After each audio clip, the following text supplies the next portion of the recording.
Baik, kita baca dulu manzumah ya. Dikatakan di sini oleh penulis rahimahullahu taala, alhamdulillahi al-qadimil bari, thumma salatuhu alal mukhtari. Baik, kita mulai dari bait syair yang pertama. Bait syair yang pertama ini kalau dicetakan kita tidak tertulis Bismillahirrahmanirrahim. Ya. Sebab demikian di di kebanyakan cetakan. Dan ada sebagian cetakan menyebut Bismillahirrahmanirrahim di awalnya. Dan sebagian ulama mengatakan makruh syair itu dimulai dengan Bismillahirrahmanirrahim. Dan sebagian ulama yang lain berkata tidak ada masalah sepanjang syairnya itu terkait dengan ilmu. Terkait dengan ilmu. Iya. Dan setiap dari keduanya punya alasan dimaklumi di dalam hal tersebut. Iya. Dan sebenarnya itu nggak ada masalah ya, dimulai dengan Bismillahirrahmanirrahim apabila memang terkait dengan pembahasan ilmu. Jadi kata beliau di sini, alhamdulillahil qadimil bari. Segala puji bagi Allah al-qadim yang maha terdahulu, al-bari yang maha mengadakan. Thumma salatuhu alal mukhtari. Kemudian salawat Allah semoga selalu tercurah kepada Nabi Muhammad SAW yang terpilih. Iya. Ya, di sini ada dua pokok pembahasannya. Yang pertama alhamd, pujian kepada Allah Subhanahu wa taala. Kemudian yang kedua salawat kepada Rasulullah sallallahu alaihi wasallam. Baik. Alhamdulillah. Ya, kalau dikatakan alhamdulillah, ya alif lam di situ alhamdu itu disebut dalam bahasa Arab lil istighraq, untuk mencakup seluruh jenis hamd. Ya, segala jenis pujian. Segala jenis pujian. Maksudnya segala jenis pujian. Apa saja dari pujian itu milik Allah Subhanahu wa ta'ala. Dan dari Asmaul Husna, nama Allah Al-Hamid. Nama Allah Al-Hamid. Karena dialah Allah yang terpuji pada segala keadaan dan terpuji pada segala hal. Apa itu Alhamd? Alhamd secara istilah itu adalah ikhbar an mahasinil mahmud ma hubbihi wa ijlalihi wa ta'zimihi. Ikhbar an mahasinil mahbub an mahasinil mahmud ma hubbihi wa ta'zimihi wa ijlalihi. Alhamd adalah pengabaran tentang pujian-pujian atau kebaikan-kebaikan siapa yang dipuji, diiringi dengan mencintainya, mengagungkannya dan membesarkannya. Iya. Jadi itu yang disebut dengan nama hamd. Hamd itu pengabaran tentang siapa yang dipuji, kebaikan-kebaikannya. Tapi bukan sekedar pengabaran saya, ada disertai dengan kecintaan, pengagungan, pembesaran. Itu disebut dengan hamd. Ya, kalau misalnya antum bilang al-asadu syuja'un,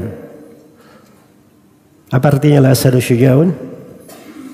Singa itu pemberani. Saya mau tanya, itu hamdun atau sana'un? Ya susah juga ya, kalau bahasa Indonesia semuanya artinya sama. Hamdun pujian, sana juga pujian, sanjungan.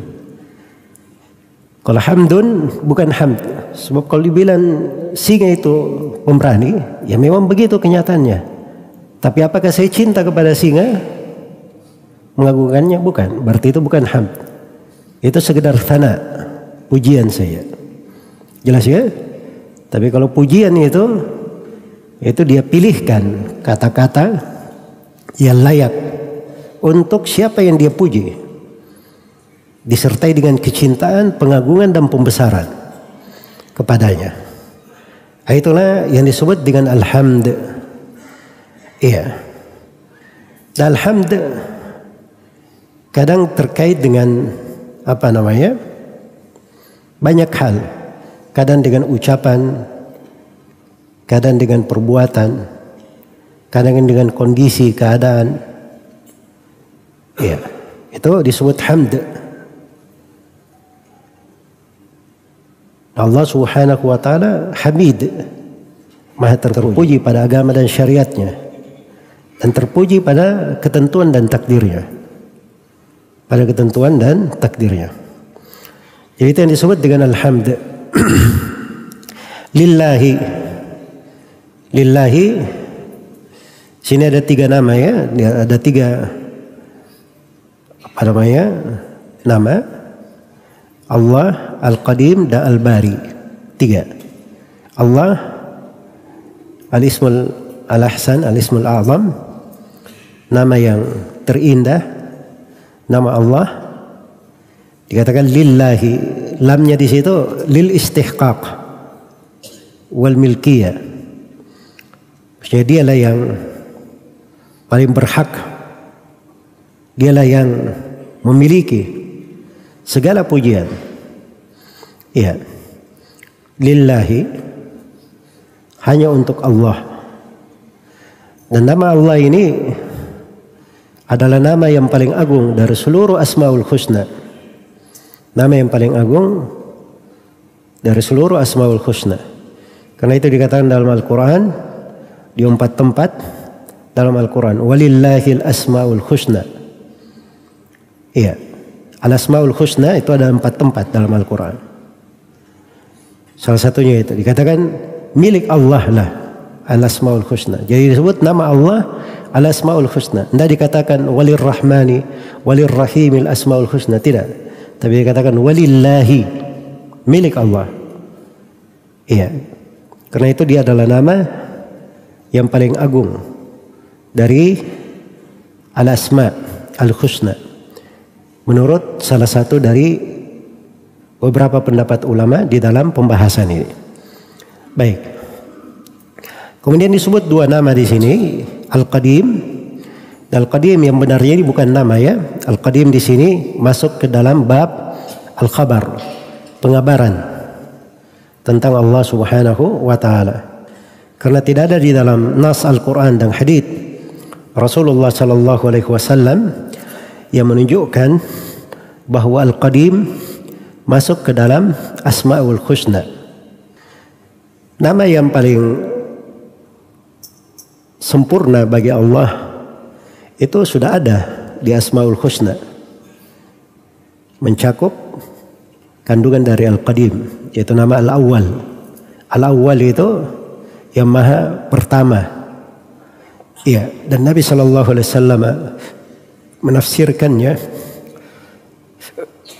fa anta awwalun falaysa qablaka syai', engkau adalah yang maha awal, tidak ada sesuatu apapun sebelummu, tidak ada sesuatu apapun sebelummu. Itu sama dengan makna yang diinginkan oleh penulis di sini. Al-Qadim bermakna yang terdahului, yang terdahulu, iya, yang mendahului sesuatu. Baik. Jadi kalau dikatakan sebagai nama,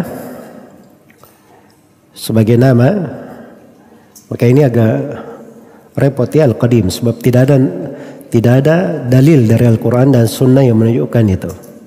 Kemudian yang kedua, dari sudut makna, Al-Qadim itu punya 2 makna, bisa Qadim nisbi dan bisa Qadim bermakna Qadim mutlak.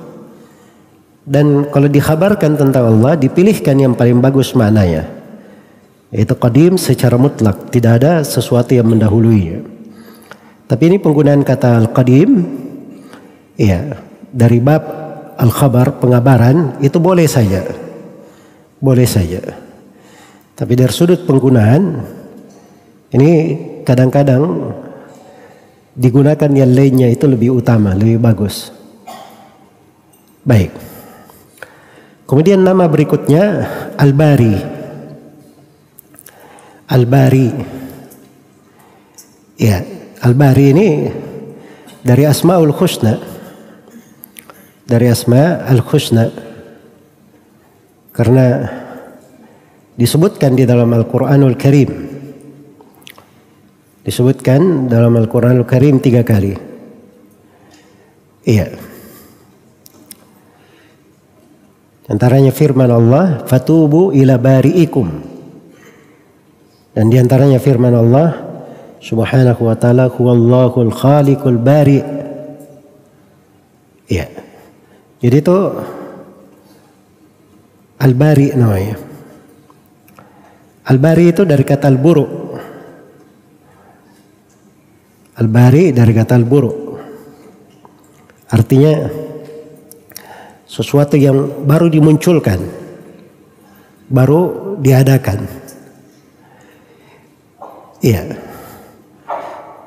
Yang baru diadakan. Baik. Itu di penggunaan orang-orang Arab seperti itu. Ya, kalau ada sesuatu itu digunakan untuk sesuatu yang tidak ada contoh sebelumnya, dimunculkan belum ada contoh sebelumnya, maka itu disebut dengan nama bari. Disebut dengan nama bari. Iya.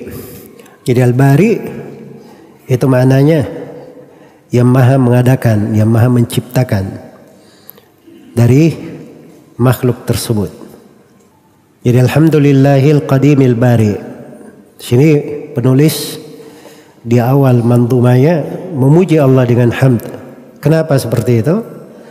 Itu mencontoh Al-Quranul Karim. Karena di Al-Quranul Karim apa surah yang paling pertama? Surah Al-Fatihah. Dimulai dengan apa Al-Fatihah? Alhamdulillahi Rabbil Alamin.